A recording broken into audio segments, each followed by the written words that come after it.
दोस्तों, भारत के पास कुल 180 परमाणु बम हैं, पाकिस्तान के पास 170 परमाणु बम हैं, रूस के पास 5580 परमाणु बम हैं और अमेरिका के पास 5044 परमाणु बम हैं। चीन के पास 500 परमाणु बम हैं और वहीं फ्रांस के पास 290 परमाणु हथियार हैं। वहीं अगर बात करें यूके की तो 225 और इजराइल के पास 90 परमाणु हथियार हैं। उत्तर कोरिया के पास 50 परमाणु बम हैं। अब आप सोच रहे होंगे कि मैं तमाम इन 9 देशों के बारे में, परमाणु हथियार के बारे में, किसके पास कितनी संख्या में है, ये क्यों बता रहा हूं।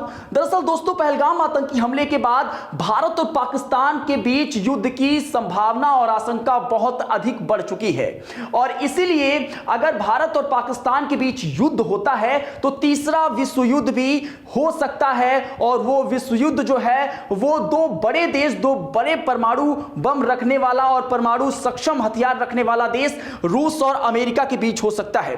दोस्तों, अगर परमाणु हमला होता है और विश्व युद्ध होता है तीसरा, तो आपके जहन में भी ख्याल आता होगा कि कौन सा ऐसा देश है जो परमाणु हमले से बच सकता है, परमाणु हमले से पूरी तरीके से सुरक्षित रह सकता है और किसके पास कौन सा इंतजाम है उस देश के पास, यह भी समझने वाली बात है। अगर आप दोस्तों यह सोच रहे हैं कि पाकिस्तान बच पाएगा क्योंकि उसके पास 170 हैं, अगर आप यह सोच रहे हैं अमेरिका बच पाएगा क्योंकि उसके पास 5044 परमाणु हथियार हैं, अगर आप यह सोच रहे हैं कि रूस बच जाएगा जिसके पास 5580 परमाणु बम है, और अगर आप यह सोच रहे हैं कि अमेरिका और रूस बच पाएंगे क्योंकि पूरा जितना इस दुनिया में परमाणु हथियार हैं, अगर कुल देशों की बात करें तो 12331 और ये दोनों मिलाकर मतलब अमेरिका और रूस के पास मिलाकर तकरीबन 85% परमाणु हथियार हैं। लेकिन अगर आप यह सोच रहे हैं कि ये तमाम देश जिनका मैं जिक्र कर रहा हूं ये परमाणु हमले से बच जाएंगे, तो दोस्तों आप गलत हैं, क्योंकि मैं जिस देश का नाम लेने जा रहा हूं वो आपको हैरत में डाल देगा। बहुत छोटा सा देश है, बहुत छोटी सी आबादी है, लेकिन उसके पास इस तरीके से उसका सुरक्षा कवच है कि परमाणु हमला, परमाणु बम भी उसका कुछ बिगाड़ नहीं सकता। तो चलिए इस वीडियो में यही समझने की कोशिश करते हैं और अंत में आपको यह भी समझाने की कोशिश करेंगे कि भारत और पाकिस्तान के बीच अगर जो है परमाणु हमला होता है या पाकिस्तान भारत पर परमाणु हमला कर देता है तो उस स्थिति में भारत क्या करने वाला है, क्या कदम उठा सकता है और कैसे उस जवाब में, परमाणु हमले के जवाब में, परमाणु बम हमले के जवाब में भारत कौन सी प्रतिक्रिया देगा, यह देखने वाली बात होगी। लेकिन उससे पहले आप यह समझिए कि अगर परमाणु बम हमला होता है और तृतीय विश्व युद्ध होता है तो उस दौरान जो है कौन सा देश है जो सुरक्षित बच सकता है। आप नाम देखिए, ये नाम है स्विट्जरलैंड का और स्विट्जरलैंड इकलौता ऐसा देश है जो परमाणु हमले में बच सकता है। कौन कौन सा इसके पास सुरक्षा कवच है वो भी जानकारी आपको देने की कोशिश करेंगे, लेकिन स्विट्जरलैंड के बारे में थोड़ी गहरी जानकारी आप ले लीजिए। सबसे पहले ये एक न्यूट्रल देश है और न्यूट्रल देश क्या होता है ये भी मैं आपको आगे बताने की कोशिश करूंगा।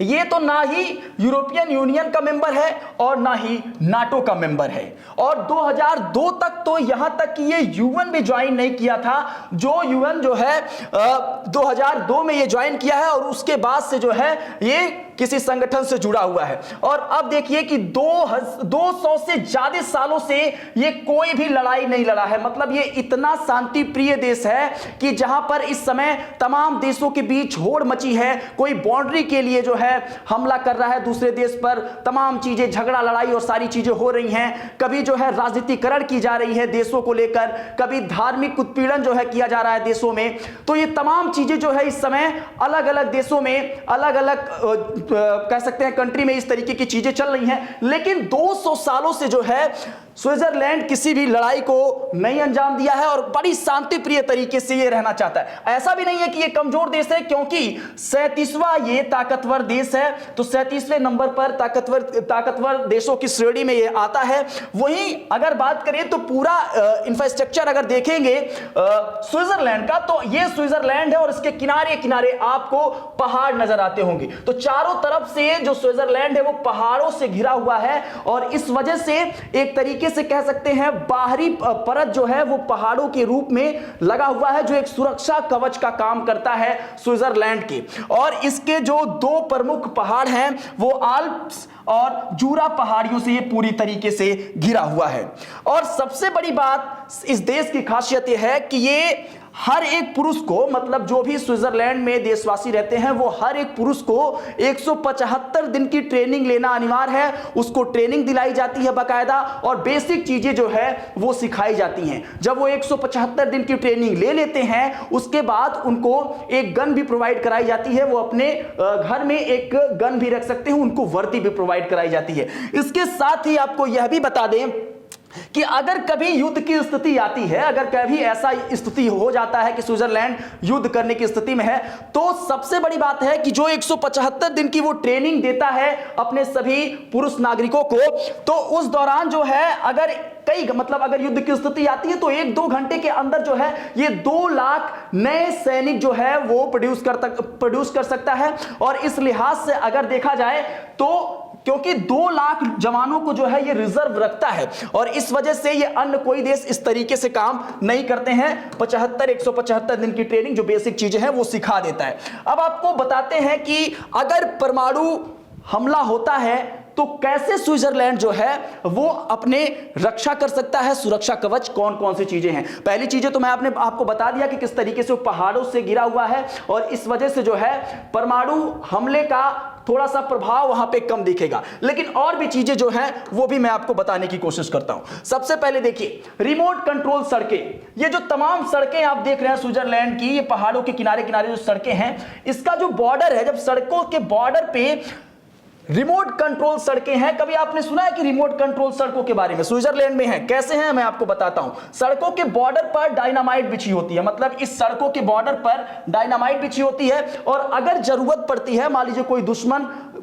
कंट्री में, देश में जो है घुस रहा है, तो उस लिहाज से जो है करते क्या है ये उसी डायनामाइट को ब्लास्ट कर देते हैं और उस रास्ते को ब्लॉक कर देते हैं, खत्म कर देते हैं। इस वजह से जो है वहां से एंटर नहीं कर पाते, कोई दुश्मन एंटर नहीं कर पाते हैं। और युद्ध की स्थिति में एक बड़ी चीज है कि अगर जो है आपके किनारे किनारे जो एक परत बना है, जो बॉर्डर बना है, वहां पे तमाम जो रिमोट कंट्रोल जो सड़कें हैं, वहां पे अगर आप डायनामाइट चीजों का उपयोग कर रहे हैं और उसको ब्लास्ट कर दे रहे हैं, तो जो एंटर करने वाला पोजीशन होगा, जहां से दुश्मन जो है एंटर करेंगे, वो पूरी तरीके से क्षतिग्रस्त हो चुका होगा, जिसकी वजह से ये बच भी सकते हैं। इसके साथ आपको बता दूं कि बड़े बड़े जो पहाड़ इसके हैं, जो ये पहाड़ आप देख पा रहे हैं, इस पहाड़ों में भी ये डायनामाइट छुपा के रखते हैं और जरूरत पड़ने पर इसको जो है ब्लास्ट कर देते हैं। तो इससे क्या होता है, लैंडस्लाइड का भी खतरा बढ़ जाता है। तो इस वजह से जब लैंडस्लाइड होगा तो ये सड़कों पर आएगा और पूरी तरीके से सड़क जाम हो जाएगी और यहां पे दुश्मन जो है वो एंटर नहीं कर पाएंगे।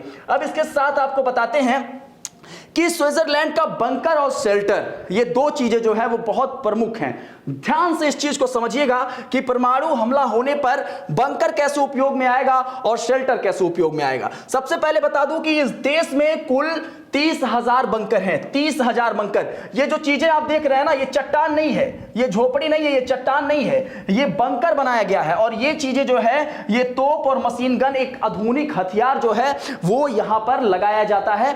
ऐसे तकरीबन जो पहाड़ों में हैं, जो दोनों पहाड़ है उसके प्रमुख पहाड़, उन पहाड़ों में तकरीबन 26,000 बंकर बनाए गए हैं। छोटे छोटे बंकर बनाए गए हैं। और इन बंकरों का काम क्या होता है, जैसे मान लीजिए ये एक बंकर बना है, ये एक बंकर बना है, यहां पर एक बंकर बना है, तो इसी तरीके से एक बंकर बनाया जाता है। दिखने में बहुत साधारण लगते हैं, ऐसा लगता है कि वो नॉर्मल कोई चट्टान होगा या झोपड़ी होगी, लेकिन दुश्मनों के लिए वो कोई जाल से कम नहीं होता है। और जैसे ही दुश्मन वहां पे एंटर करते हैं तो उस तरीके से स्विट्जरलैंड की जो सुरक्षा है उस जाल में वो फंस जाते हैं। तो बंकर एक महत्वपूर्ण भूमिका निभाते हैं और इस बंकर के अंदर आधुनिक हथियार होते हैं, इस बंकर के अंदर मशीन गन होता है और इस बंकर के अंदर तोप लोडेड होते हैं।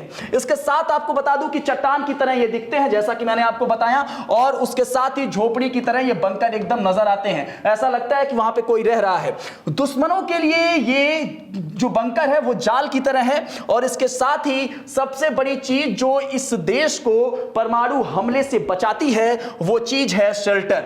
इस देश के पास परमाणु हमले से बचने के लिए शेल्टर है, और इतना बड़ा शेल्टर है कि इस देश की आबादी कुल 9 लाख है, और 9 लाख के हिसाब से इतना बड़ा शेल्टर है कि अपने देश की आबादी का 114% अधिक, मतलब अपने देश की आबादी का 114% अधिक लोगों को यह शेल्टर में रखा जा सकता है। मान लीजिए परमाणु हमला होता है या परमाणु बम गिराया जाता है, उस दौरान जो है वो शेल्टर में 114 50% अधिक आबादी जो है देश की आबादी से वो वहां पर निवास कर सकती है। वहां पे खाने की सुविधा होती है, वहां पे सोने की सुविधा होती है, वहां पे पूरी तरीके से लग्जरियस सुविधा होती है। और ना केवल 114% जो अधिक लोग हैं वो ना केवल अपने देश के बल्कि आस पड़ोस के जो देश हैं, चाहे वो इटली हुआ, फ्रांस हुआ, ये तमाम जो देश है उनके कुछ लोगों को भी ये अपने साथ उस शेल्टर में रख सकता है और परमाणु बम के बचाव के लिए मजबूत दृष्टिगत जो है शेल्टर बनाया है। इसके साथ ही आपको बता दूं कि इसके साथ जो है 6 महीने तक खाने रहने सोने की पूरी सुविधा है और स्विट्जरलैंड का हर घर परमाणु हमले को झेलने के लिए ताकत रखता है। घर को इस तरीके से डिजाइन किया जाता है, इस तरीके से बनाया जाता है कि स्विट्जरलैंड का जो घर होता है वो परमाणु हथियार, परमाणु बम से बचने के लिए कारगर होता है। तो ये पूरा कहीं ना कहीं इतिहास था किस तरीके से जो स्विट्जरलैंड है वो परमाणु हमले से बच सकता है, क्या क्या उसके पास सुरक्षा अपनाई गई है और कैसे वो अन्य देशों से बिल्कुल अलग है। जहां पर इतने परमाणु सक्षम देश अमेरिका, रूस ये नहीं बच पाएंगे, वहां पे स्विट्जरलैंड कैसे बच सकता है, वो बंकर का कैसे उपयोग करता है, शेल्टर कैसे उसे जो है परमाणु हमले से बचा सकता है, ये तमाम चीजें हैं। अब दोस्तों आ जाते हैं कि अभी जो है भारत और पाकिस्तान युद्ध को लेकर चर्चाएं खूब चल रही हैं और पाकिस्तान की तरफ से तकरीबन एक हफ्ते के बीच उनके तमाम अधिकारियों द्वारा यह कहा जा चुका है कि हम परमाणु सक्षम देश हैं, अगर भारत हमसे युद्ध करता है तो इसका बुरा जो परिणाम है वो उसे झेलना पड़ सकता है। और इसी के बाद से यह चर्चा है कि क्या पाकिस्तान जो है वो परमाणु हमला कर सकता है। दोस्तों इसके पहले यूक्रेन और रशिया में वार हो रहा है, जिस तरीके से हमास और इजराइल में हुआ, वो तमाम देश जो है वो परमाणु बम हमला जो है वो नहीं किए, क्योंकि इसके लिए भी एक गाइडलाइन होती है, एक तरीका होता है, एक नियम फॉलो करना पड़ता है। लेकिन ऐसी स्थिति में कि अगर पाकिस्तान जो है वो भारत पर परमाणु हमला कर देता है तो भारत का क्या रिएक्शन रहेगा वो समझ लीजिए। दोस्तों सबसे पहली बात तो यह कि भारत सबसे पहले परमाणु हमला नहीं करेगा, क्योंकि भारत जो है वो नो फर्स्ट यूज पॉलिसी अपनाता है। इसके अंतर्गत भारत कभी भी पहले हमला नहीं करेगा। लेकिन अगर जरूरत करके पाकिस्तान ने हमला कर भी दिया तो भारत जो है वो मैसिव रिटेलिएशन पॉलिसी अपनाएगा, जिसके अंतर्गत पाकिस्तान को नेक्से से खत्म कर देगा। इस तरीके से भीषण हमला करेगा, परमाणु हमला करेगा। अब इसके साथ आपको और चीजें बता देते हैं। भारत की जो परमाणु बम पाकिस्तान के मुकाबले कई गुना शक्तिशाली है, उसका जीता जागता उदाहरण यह है कि भारत के विस्फोटक शक्ति जो है वो 15 किलो टन से लेकर 200 किलो टन तक है। और वहीं अगर पाकिस्तान के विस्फोटक शक्ति की बात करें तो सिर्फ 5 से 50 किलो टन तक है। तो आप साफ तौर पे अब जो अंदाजा है वो लगा सकते हैं कि अगर पाकिस्तान जो है मारता है, तो पाकिस्तान अगर एक परमाणु बम मारता है तो 5 से लेकर 50 किलो टन तक उसकी शक्तिशाली विस्फोटक की क्षमता रहेगी। लेकिन भारत के पास 15 किलो टन से लेकर 200 किलो टन तक इसकी जो विस्फोटक क्षमता है वो है। भारत 3 तरीके से परमाणु बम का हमला कर सकता है। सबसे पहली चीज है अग्नि सीरीज, जो अग्नि सीरीज है, अग्नि 1, अग्नि 2, अग्नि 3, उसके साथ जो है मिसाइल से वहां पर न्यूक्लियर वार कर सकता है, जो सरफेस टू सरफेस दुश्मनों के क्षेत्र में जाकर हमला करेगी।